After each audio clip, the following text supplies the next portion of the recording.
حمدا والصلاۃ والسلام اصول فارسی درس نمبر 14۔ ہم نے درس نمبر 13 میں بحث افعال ماضی کی اقسام کا سرسری جو ہے وہ بیان پڑھا تھا، اقسام کو بیان کیا تھا۔ 6 قسمیں ہوتی ہیں جو کہ مشہور ہیں، ایک غیر مشہور ہے۔ اس کے بعد ہم نے ماضی مطلق کا مستقل بیان شروع کیا تھا، ہم نے اس میں تعریف کی تھی، ہم نے اس میں اردو اور فارسی بنانے کا طریقہ بیان کیا تھا، پھر کچھ فوائد بھی ہم نے پڑھے تھے، اور پھر ہم نے صیغوں کا بیان پڑھا تھا، اور فارسی میں صیغوں کی علامات، اردو میں صیغوں کی علامات کو پڑھا تھا۔ اس کے بعد ہم اس کی ماضی مطلق کی گردانیں پڑھیں گے۔ ہم نے پڑھا تھا کہ جو بھی مصدر جو ہے وہ متعدی ہوگا، اس سے 4 قسم کی گردانیں سامنے آئیں گی۔ کون کون سی 4 قسم کی گردانیں سامنے آئیں گی؟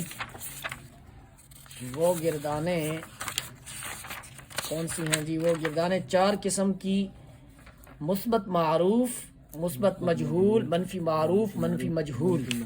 تو یہاں انہوں نے ایک متعدی مصدر اٹھایا ہے،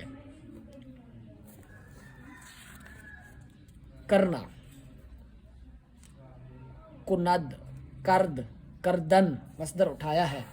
اس سے آگے انہوں نے جو ہے وہ کلام فرمایا ہے اور 4 قسم کی گردانیں بیان کی ہیں۔ پہلے نمبر پر ماضی گردان فعل ماضی مطلق مثبت معلوم،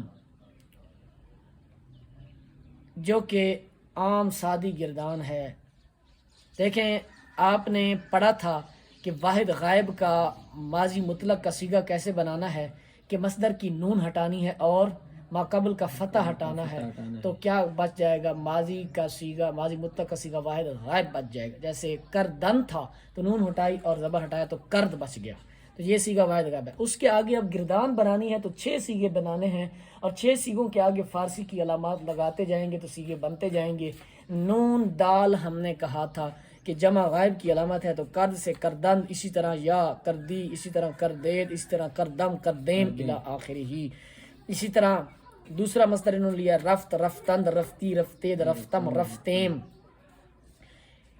اس نے کیا، انہوں نے کیا، تو نے کیا، تم نے کیا، میں نے کیا، ہم نے کیا، وہ گیا، وہ گئے، تم گیا، تم گئے، میں گیا، ہم گئے۔ ٹھیک ہو گیا یہ گردان۔ اسی طرح پھر ہم نے شروع میں پڑھا تھا کہ اگر جو ہے وہ اس کو مجہول بنانا چاہیں گے، مصدر یا اس کے مشتقات کو مجہول بنانا چاہیں گے، تو ہا شد لگا دیں گے، مصدر کے ساتھ ہا شدن لگائیں گے اور اس کے مشتقات کے ساتھ ہا شد لگائیں گے۔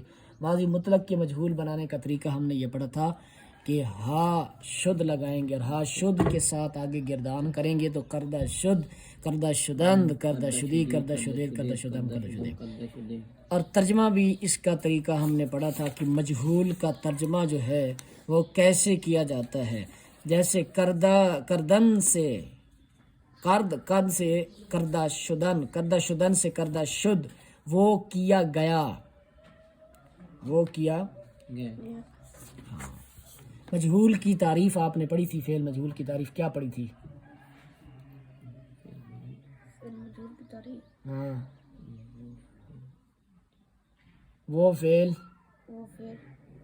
جس کا کرنے والا معلوم نہ ہو، یاد کیا کرو، جس کا کرنے والا معلوم نہ ہو۔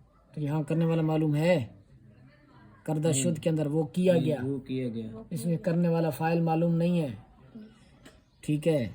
اس کے بعد نفی کا آپ نے پڑھا تھا، بھئی جس مصدر یا اس کے مشتق کی آپ نفی بنانا چاہیں تو نون نفی کا لگا دیں۔ اب دیکھو، مطلق مثبت معلوم کی گردان کے ساتھ آپ اگر جو ہے نون لگا دیں گے نفی کا، تو وہ منفی بن جائے گا۔ جیسے نہ کرد، نہ کردن، نہ کردی، نہ کردین، نہ کردم، نہ کردین، نہ رفت، نہ رفتن، نہ رفتی، نہ رفتے، نہ رفتم، نہ رفتیم۔ اسی طرح مجہول کی گردان کے ساتھ بھی آپ نون نفی کا لگا دیں گے، باقی وہی سیکھیں۔ کردہ شد کے ساتھ نہ کردہ شد، کردہ شدند کے ساتھ نہ کردہ شدند، نہ کردہ شدی، نہ کردہ شدید، نہ کردہ شدم، نہ کردہ شدیم۔ ترجمے میں بھی اسی طرح نفی کریں گے، ترجمہ بھی اس کے مطابق ہونا چاہیے۔ آگے چند فوائد ذکر کر رہے ہیں۔ ماضی مطلق مجہول کی گردان اور اس کے ترجمہ سے یہ بات واضح ہوئی کہ ہا شد فارسی میں ماضی مجہول کی علامت ہے، اور لفظ گیا اردو میں ماضی مجہول کی علامت ہے۔ اردو میں ماضی مجہول کی علامت گیا ہے اور فارسی میں ہا شد ہے۔ اردو میں ماضی مجہول کی علامت ہے سوائے ماضی استمراری مجہول اور ماضی تمنائی مجہول کے، کیونکہ ان کے مجہول کے ترجمہ میں لفظ جا آتا ہے، جیسے میں کردہ شد وہ گیا، وہ کیا جاتا تھا، کردہ شدے کاش کہ وہ کیا جاتا۔ تو یہ ابھی باتیں آگے آئیں گی، مزید آپ پڑھیں گے ان کو۔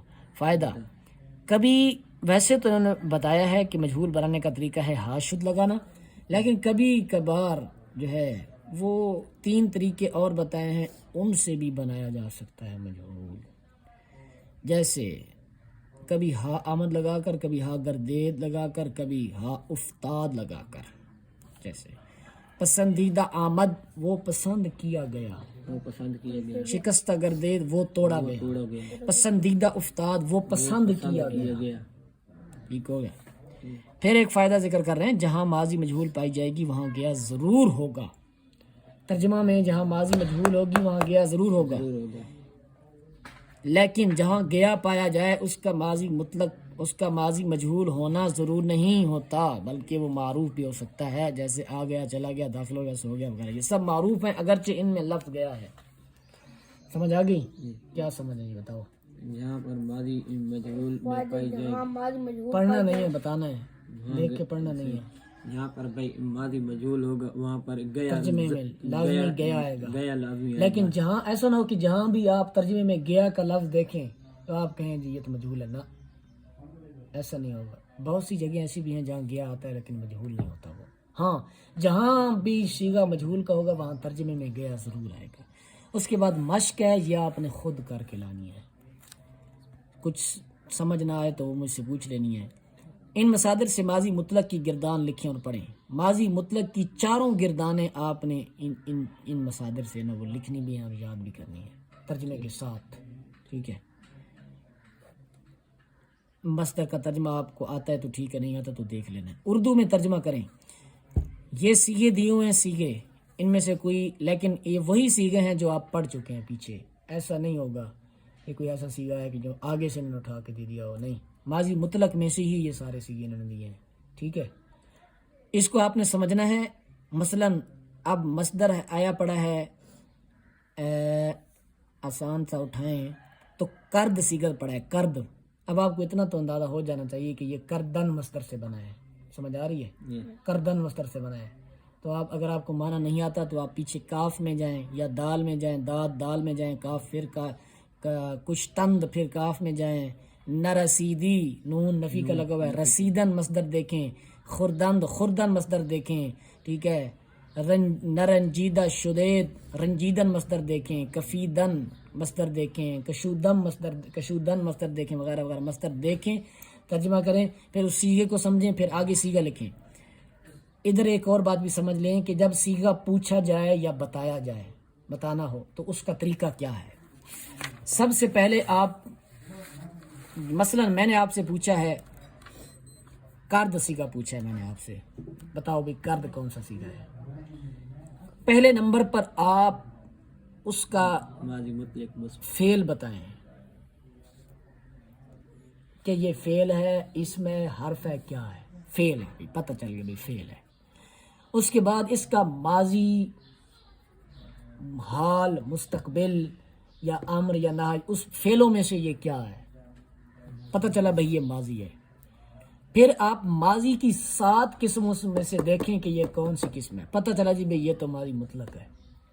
پھر آپ یہ دیکھیں کہ یہ منفی ہے کہ مثبت ہے، پھر پتہ چلا بھئی یہ تو مثبت ہے۔ پھر آپ دیکھیں معروف ہے یا مجہول ہے، معلوم اور معروف یہ ایک ہی چیز ہے، ٹھیک ہے۔ پھر پتہ چلا بھئی یہ تو معروف ہے، اس کے اندر اس کے ساتھ نہ شدید آیا نہ شد آیا، کچھ بھی نہیں آیا، ٹھیک ہے۔ پھر بتائیں بھئی یہ واحد ہے کہ جمع ہے، پھر بتائیں کہ یہ غائب ہے کہ حاضر ہے کہ متکلم ہے۔ کتنی چیزیں بتانی ہیں؟ پہلے نمبر پر فعل، دوسرے نمبر پر زمانہ، تیسرے نمبر پر آگے زمانے کی قسم یعنی ماضی کی قسم میں سے 7 میں سے کون سی ہے، چوتھے نمبر پر مثبت ہونا یا منفی ہونا، چوتھے نمبر، پانچویں نمبر فعل معروف ہے یا مجہول ہے، چھٹے نمبر پر واحد ہے یا جمع ہے، جمع ہے، اور ساتویں نمبر پر ساتویں نمبر پر ہاں جی، پھر آپ بتائیں اس کا یہ ترجمہ بنتا ہے۔ اکثر طلباء سے سیغہ پوچھا جاتا ہے تو وہ کہتے ہیں غائب کا سیغہ ہے، جمع کا سیغہ ہے، واحد کا سیغہ ہے، مطلق ہے، اس طرح نہیں، ترتیب کے ساتھ بتانا ہے۔ کرد سیغہ پوچھا گیا، فعل، ماضی، مطلق، مثبت، معلوم، واحد، غائب، کرد، از، کردن، کردن مصدر سے بنایا گیا، یہ بھی بتانا ہے، از کردن، کردن مصدر سے بنایا گیا، ترجمہ اس نے کیا۔ ٹھیک ہو گیا؟ یہ طریقہ ہوتا ہے طلباء کا صیغہ بتانے کا، اس کو آپ نے ذہن نشین رکھنا ہے، لکھنا ہے مشق میں تو بھی اسی طرح لکھنا ہے۔ اس کے بعد